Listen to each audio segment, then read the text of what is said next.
৩৭৫ answer সদস্য কারাগারে, নাশকতায় দেশকে অস্থিতিশীল করার ষড়যন্ত্র। হত্যা মামলায় হাসানুল হক ইনু গ্রেপ্তার, ৭ দিনের রিমান্ডে আব্দুস সোবহান গোলাম। যৌক্তিক সময়ে নির্বাচনের দাবি বিএনপি, প্রত্যাহার হচ্ছে জামায়াত নিষিদ্ধের আদেশ।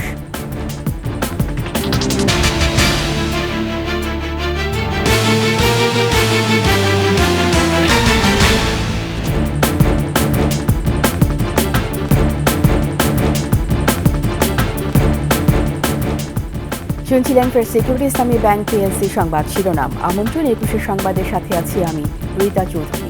দর্শক, ২১ টেলিভিশনের সংবাদ একই সাথে সরাসরি দেখতে পাবেন আমাদের ফেসবুক পেজ www.facebook.com/2124 অনলাইনে।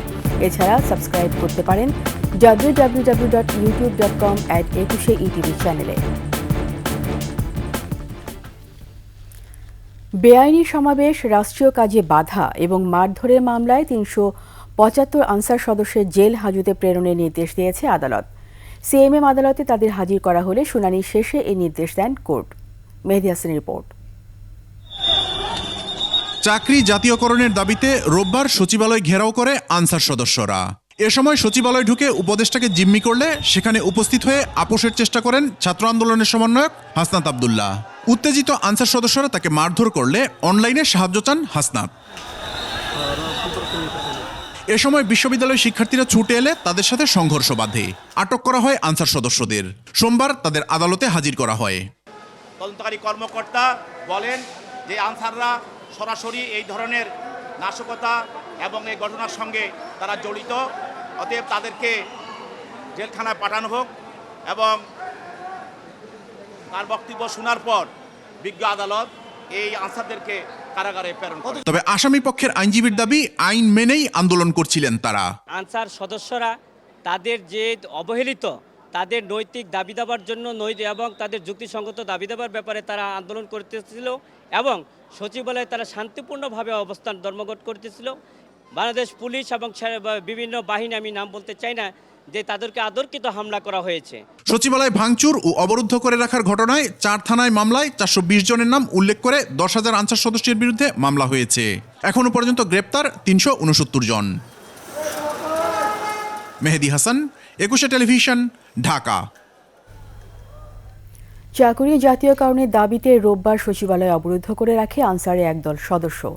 ছাত্র জনতার উপর হামলাও চালায় তারা। এর নেপথ্যে আছেন আনসারের সাবেক মহাপরিচালক মেজর জেনারেল আমিনুল হক। বন্যার সময় দাবি দেওয়ার নামে আনসারদের এই বিশৃঙ্খলা উদ্দেশ্যমূলক, দেশকে অস্থিতিশীল করার ষড়যন্ত্র বলে মনে করছেন অন্তর্বর্তী সরকারের উপদেষ্টা, বৈষম্য বিরোধী ছাত্র আন্দোলনের সমন্বয়ক ও শিক্ষার্থীরা। বিস্তারিত জানাচ্ছেন দীপু শিকদার।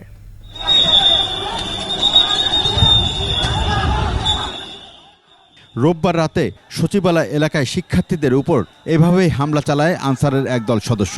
তাদের সবার পরনে ছিল নতুন পোশাক।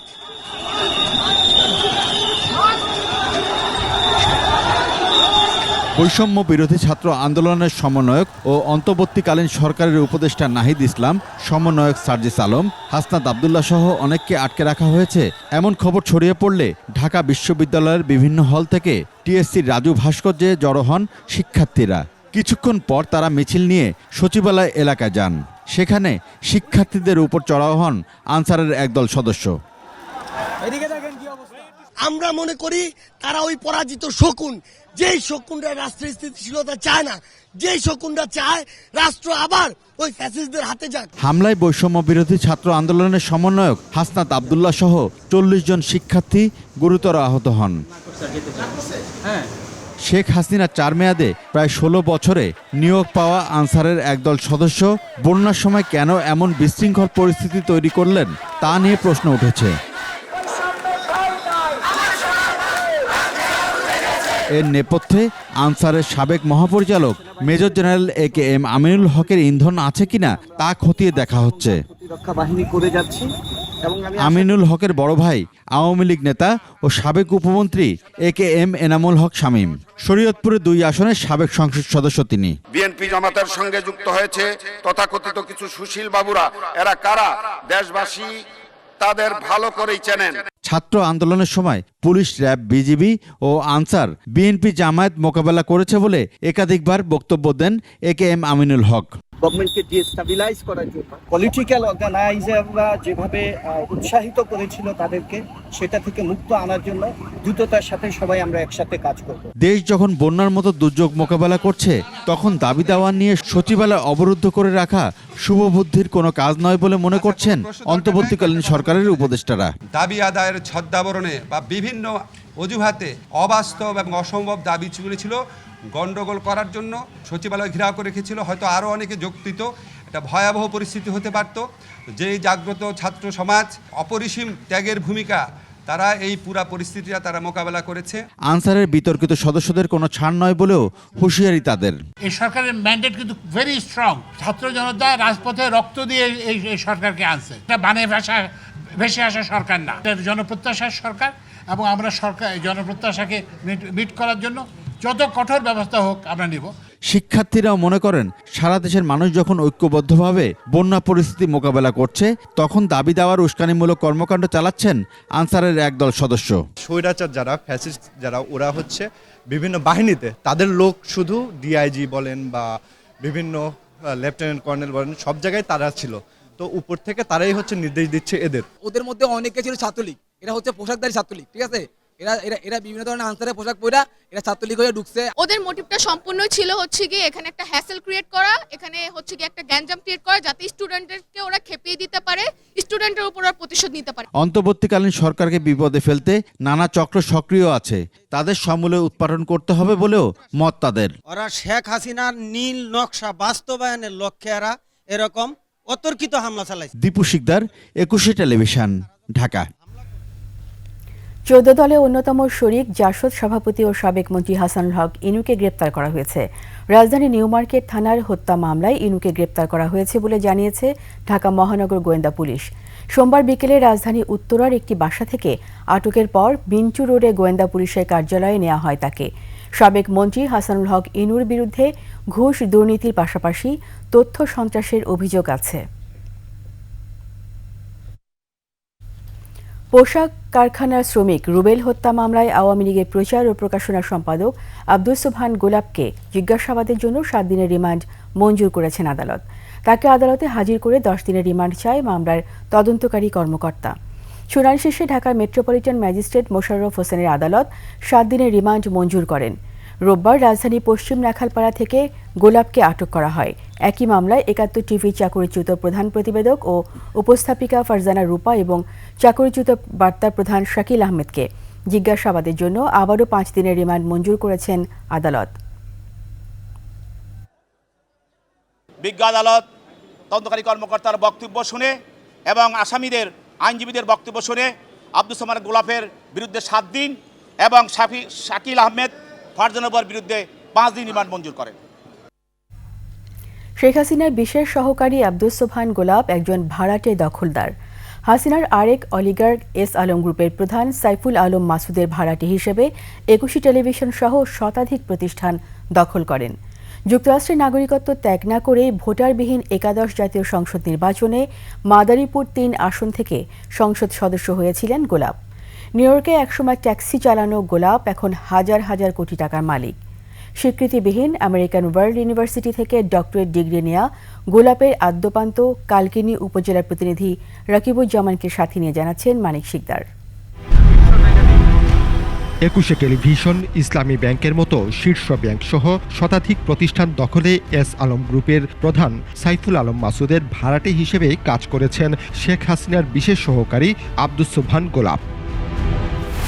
নাসা গ্রুপের চেয়ারম্যান নজরুল ইসলাম মজুমদার, পদ্মা ব্যাংক সহ একাধিক আর্থিক প্রতিষ্ঠানের দখলদার চৌধুরী নাফিস শরাফতের মতো অলিগার্কদের পৃষ্ঠপোষক ছিলেন এই গোলাপ। টাকা বানানোর মেশিন নামে পরিচিত এই অলিগার্কদের দিয়ে শেখ হাসিনার পক্ষে প্রোপাগান্ডা চালাতেন তিনি।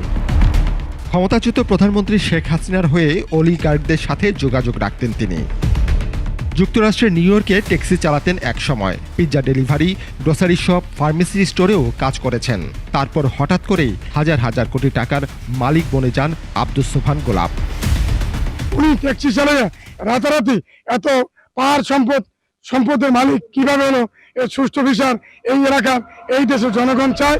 অনুসন্ধানী সাংবাদিকদের বৈশ্বিক network organisation crime and corruption reporting project OCCRPর তথ্য অনুযায়ী যুক্তরাষ্ট্রের নাগরিকত্ব ত্যাগ না করেই 2018 সালের 30 ডিসেম্বর অনুষ্ঠিত ভোটারবিহীন একাদশ জাতীয় সংসদ নির্বাচনে অংশ নেন গোলাপ। মাদারীপুর 3 আসন থেকে নির্বাচিত ঘোষণা করা হয় তাকে। নির্বাচিত হওয়ার 8 মাস পর 2019 সালে 15 আগস্ট মার্কিন নাগরিকত্ব ত্যাগ করেন তিনি। তবে ভোটারবিহীন দ্বাদশ জাতীয় সংসদ নির্বাচনে স্বতন্ত্র প্রার্থী তাহমিনা বেগমের কাছে পরাজিত হন। তাৎপর্য জড়িত 2014 থেকে 2018 সালের মধ্যে নিউ ইয়র্কে 8টি বাড়ি ও ফ্ল্যাটের মালিক হন আব্দুস সোবহান গোলাপ। আর সংসদ সদস্য হওয়ার পর 2019 সালে নিউ ইয়র্কে আরও একটি বাড়ি কেনেন তিনি। এসব সম্পদের মূল্য 40 লাখ মার্কিন ডলার বা 46 কোটি 80 লাখ টাকা। সে এই হাজার হাজার কোটি টাকার মালিক কিভাবে হয়েছে এই সরকারের কাছে আবেদন তা যাচাই বাছাই করে তার দৃষ্টান্তমূলক শাস্তি দেওয়া হোক। নরওয়ে, কানাডা ও সংযুক্ত আরব আমিরাতেও গোলাপের হাজার হাজার কোটি টাকার সম্পদ আছে বলে দুর্নীতি দমন কমিশনের কাছে তথ্য আছে। রোববার রাজধানীর পশ্চিম রাখালপাড়ায় এক বাসা থেকে গ্রেফতার হওয়া আব্দুস সোবহান গোলাপ নিজ এলাকাতেই ত্রাসের রাজত্ব কায়েম করে অনেককেই উচ্ছেদ করেছেন, সম্পদ বাড়িয়েছেন। কালকিনিবাসী তার বিগত 5 বছরের নিবিড় নির্যাতনে দিশাহারা হয়ে গেছে, কেউ ঘরে ঘুমাইতে পারে নাই, আতঙ্কিত থাকছে। অনেকে যুদ্ধবস্ত করিয়া জায়গা দখল করিয়া এই সব সে দখল করিয়া এবারে এত টাকার মালিক হয়েছে। শুধু একটাই আমার দাবি যে এই সরকার যেন এই স্বৈরাচারী যত অল্লি পল্লি শেকড় বাকড় যা আছে সমস্ত খুঁজা এদের আইনের আওতায় আনে। গোলাপার তো ভালো আছে কেন, এখানে লুক কাদা নিব কারে হেল্পার করবো। নিজ দল আওয়ামী লীগেও জনপ্রিয়তা ছিল না তার। অত্র এলাকার কিছু মুক্তিযোদ্ধা তার পক্ষে মুক্তিযোদ্ধা বলে দাবি করে, যার পরিপ্রেক্ষিতে সে মুক্তিযোদ্ধা 2017 সালে প্রমাণিত হয়। এখন তার জানতে পারলাম যে যারা সাক্ষী দিয়েছেন তারা এখন মুক্তিযোদ্ধা অস্বীকার করছেন। পুলিশের ভোটে সে প্রথম নির্বাচিত হয়, সে হয়ে সর্বপ্রথম আমাকে বাড়ির থেকে ধরে আয় না, তার বাড়িতে টর্চার সেল বানাইছে, সেই টর্চার সেলে আমাকে সারা রাত্র সেখানে নির্যাতন করছে। গোলাপের স্ত্রী গুলশান আরার নামেও যুক্তরাষ্ট্র, কানাডা ও সংযুক্ত আরব আমিরাতে আছে শত শত কোটি টাকার সম্পদ। শেখ হাসিনা যুক্তরাষ্ট্র সফরে গেলে তার লাগেজ টানা গোলাপ ও তার পরিবারের সদস্যদের নামে দেশে বিদেশে থাকা অবৈধ সম্পদ ফিরিয়ে আনা জরুরি বলে মনে করছেন বিভিন্ন শ্রেণী পেশার মানুষ। এখন আমরা চাই তার উপযুক্ত বিচার করুক সরকার। মানিক শিকদার, 21 টেলিভিশন, ঢাকা। অন্তর্বর্তী সরকারের উপর আস্থা আছে জানিয়ে যৌক্তিক সময়ের মধ্যে গ্রহণযোগ্য নির্বাচন দেওয়ার আহ্বান জানিয়েছেন বিএনপি মহাসচিব মির্জা ফখরুল ইসলাম আলমগীর। বিভিন্ন প্রতিষ্ঠানে এখনও স্বৈরাচারে যেসব দোসর বহাল আছে তাদের অবিলম্বে প্রত্যাহারের দাবি জানান মির্জা ফখরুল। শিউলি শবনমের প্রতিবেদন। মুক্তিযুদ্ধের সংগঠক, সাবেক প্রধানমন্ত্রী ও জাতীয় পার্টির সাবেক চেয়ারম্যান কাজী জাফর আহমেদের নবম মৃত্যুবার্ষিকী উপলক্ষে জাতীয় প্রেস ক্লাবে এই স্মরণ সভা। এতে যোগ দিয়ে মির্জা ফখরুল বলেন, বিএনপি প্রত্যাশা করে সরকার দ্রুত সময়ে নির্বাচন দিতে রাজনৈতিক দলগুলোর সাথে আলোচনায় বসবে। তো এই রাজনৈতিক সিদ্ধান্ত নেওয়ার জন্য তো রাজনৈতিক নেতা, রাজনৈতিক দল, রাজনৈতিক ব্যক্তিদের সঙ্গে আলোচনা করতে হবে। আমি আশা করব যে আমাদের প্রধান উপদেষ্টা সেই প্রক্রিয়াটার দিকে খুব দ্রুত যাবেন। দেশের বিপ্লবোত্তর স্বাধীনতা নস্যাৎ করতে পরাজিতরা আনসার অভ্যুত্থান সহ বিভিন্নভাবে ষড়যন্ত্র করছে বলে মন্তব্য করেন বিএনপি মহাসচিব। যারা পরাজিত তারা এখন আবার বিভিন্নভাবে সেই চক্রান্ত করছে যে এই বিজয়কে তারা নস্যাৎ করে দেওয়ার জন্য সচিবালয়ে ঘেরাও করে বাধ্য করে কোনো কিছু আদায় করার চেষ্টা এই মুহূর্তে করবেন না। জনগণ সেটাকে ভালো চোখে দেখবে না। বল প্রয়োগে কাউকে পদত্যাগে বাধ্য না করতে শিক্ষার্থীদের আহ্বান জানিয়ে মির্জা ফখরুল বলেন, যেসব প্রতিষ্ঠানে গত ফ্যাসিস্ট সরকারের দোসর রয়েছে তাদের দ্রুত অপসারণ করতে হবে। আমরা এই প্রশাসনে এখনো সেই সমস্ত ব্যক্তিদের দেখতে পাচ্ছি যারা এই ফ্যাসিবাদী সরকারকে মদত দিয়েছে, তাদেরকে সাহায্য করেছে এবং তাদের এই হত্যাকাণ্ডের সঙ্গে তারা জড়িত দিয়েছে। তাদের চেহারা আমরা আর দেখতে চাই না। পরে নয়াপল্টনে বিএনপির দলীয় কার্যালয়ে বন্যার্তদের ত্রাণ বিতরণ কার্যক্রমে দ্রুত ত্রাণ সহায়তা পৌঁছানোর আহ্বান জানান বিএনপি মহাসচিব। আহ্বান জানাচ্ছি। শিউলি শবনম, 21 টেলিভিশন, ঢাকা। আগামীকাল জামায়াত নিষিদ্ধের আদেশ প্রত্যাহার হতে পারে বলে জানিয়েছেন আইনজীবী শিশির মনির। সুপ্রিম কোর্টের এনএক্স ভবনের সংবাদ সম্মেলনে আইনজীবী শিশির বলেন, জামায়াত নিষিদ্ধের আদেশ প্রত্যাহার করতে আবেদন করা হয়েছে। এ নিয়ে আলোচনা শেষে সরকারি পক্ষ থেকে আদেশ প্রত্যাহার করা হবে বলে জানান আইনজীবী। আরও বলেন, সন্ত্রাস বিরোধী আইনের 19 নম্বর ধারা অনুযায়ী সরকার আদেশ প্রত্যাহার করতে পারে। অসৎ উদ্দেশ্যে আওয়ামী লীগ সরকার এটা করেছিল বলে মন্তব্য করেন আইনজীবী শিশির মনির। এদিকে জামায়াতের নিবন্ধন নিষিদ্ধের বিরুদ্ধে পুনর্বিবেচনা চেয়ে শিগগিরই আবেদন করা হবে আপিল বিভাগে। গত 1 আগস্ট নির্বাহী আদেশে জামায়াতকে নিষিদ্ধ করা হয়। আমাদের পক্ষ থেকে আমরা স্বরাষ্ট্র মন্ত্রণালয়কে রিকোয়েস্ট করা হয়। এই রিকোয়েস্টের অংশ হিসেবে তারা আমাদেরকে জানিয়েছেন সকল প্রশাসনিক কর্মকাণ্ড সম্পন্ন হয়েছে। আজকে সরকারি ছুটির দিন। তাদের দেয়া তথ্য অনুযায়ী আমরা আশা করছি দ্রুততম সময়ের মধ্যে, এমনকি আগামীকালকের মধ্যেই এই নিষিদ্ধের আদেশটি প্রত্যাহার হবে বলে আমাদের তথ্যমতো কনফার্ম করেছেন। আশা করি আগামীকাল অথবা দ্রুততম সময়ের মধ্যেই তারা আরেকটি প্রজ্ঞাপন জারি করে অতীতের জারি করা প্রজ্ঞাপনটি বাতিল ঘোষণা করবেন। নিচ্ছি সংবাদ বিরতি। যখন ফিরব তখন অন্যান্য খবরের সঙ্গে আরও থাকবে। এবার ফারাক্কার 109 গেট খুলে দিল ভারত। বন্যায় ক্ষতিগ্রস্ত 1.5 কোটি মানুষ।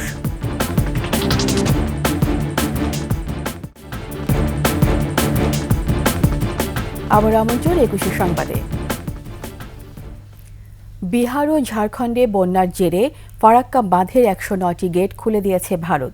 সোমবার দুপুরে গেটগুলো খুলে দেওয়া হয়। এতে একদিনে 11 লাখ কিউসেক পানি বাংলাদেশে প্রবেশ করবে। বন্যার আশঙ্কা করা হচ্ছে বাংলাদেশের উত্তরাঞ্চলে। বন্যা পরিস্থিতি ও পাহাড়ি ঢলের বিষয়ে বাংলাদেশকে আগে থেকে তথ্য দেওয়া হচ্ছে বলে জানিয়েছেন ভারতের কর্মকর্তারা। ব্যারেজ কর্তৃপক্ষ জানায়, ফারাক্কা বাঁধ এলাকায় পানি বিপদসীমার 77.34 মিটার উপর দিয়ে বইতে থাকায় বাধ্য হয়ে গেট খুলতে হয়। তবে এখনও নেপাল থেকে পাহাড়ি ঢল না নামায় স্বস্তি প্রকাশ করেছে ভারত।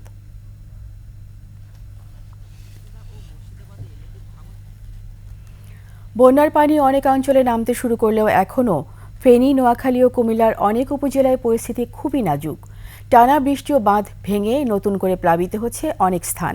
দুর্গত এলাকায় দেখা দিয়েছে বিশুদ্ধ খাবার ও পানির সংকট। পর্যাপ্ত নৌকা, ট্রলার না থাকায় ত্রাণ সামগ্রী পৌঁছাতেও হচ্ছে সমস্যা।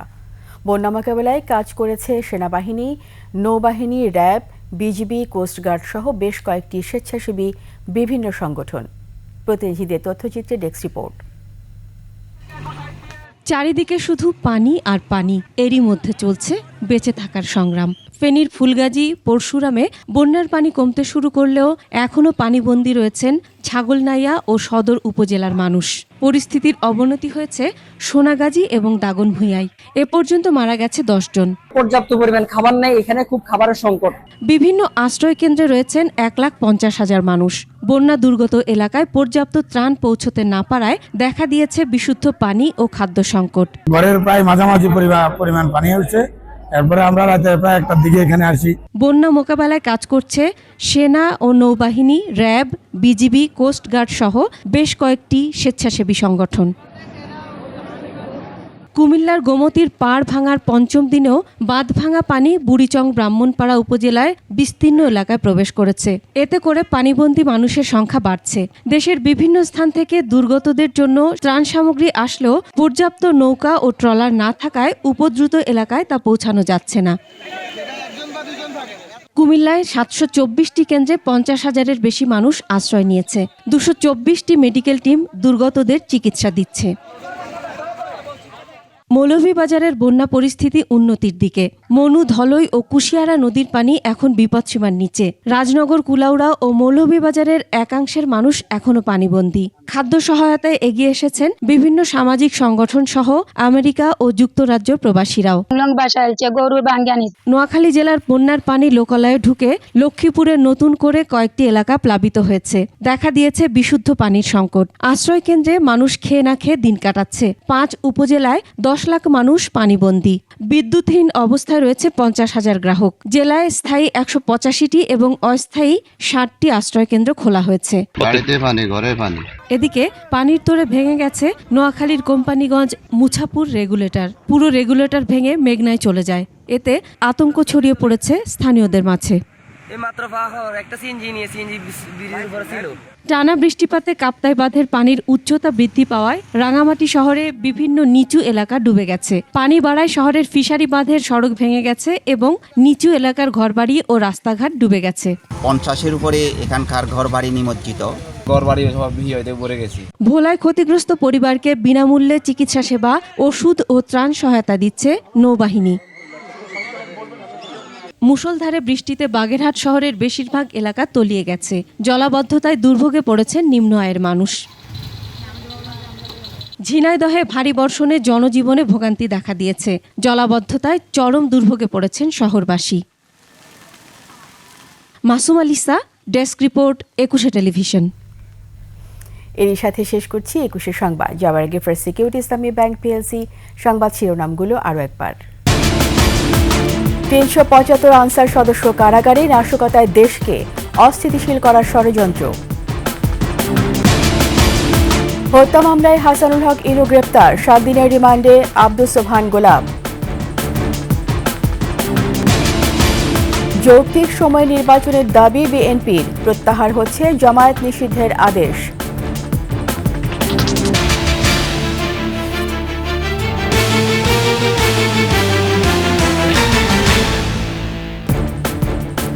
সবশেষ সংবাদ জানতে ডায়াল করুন 2024 নম্বরে আর ভিজিট করুন 21-tv.com ওয়েবসাইটে। এছাড়া ফেসবুকে ভিজিট করতে পারেন www.facebook.com/2124 অনলাইনে। এছাড়া সাবস্ক্রাইব করতে পারেন www.youtube.com/21 চ্যানেলে। এতক্ষণ সঙ্গে থাকার জন্য সবাইকে ধন্যবাদ। পরবর্তী সংবাদ দেখার আমন্ত্রণ রইল। 21-এর সাথেই থাকুন।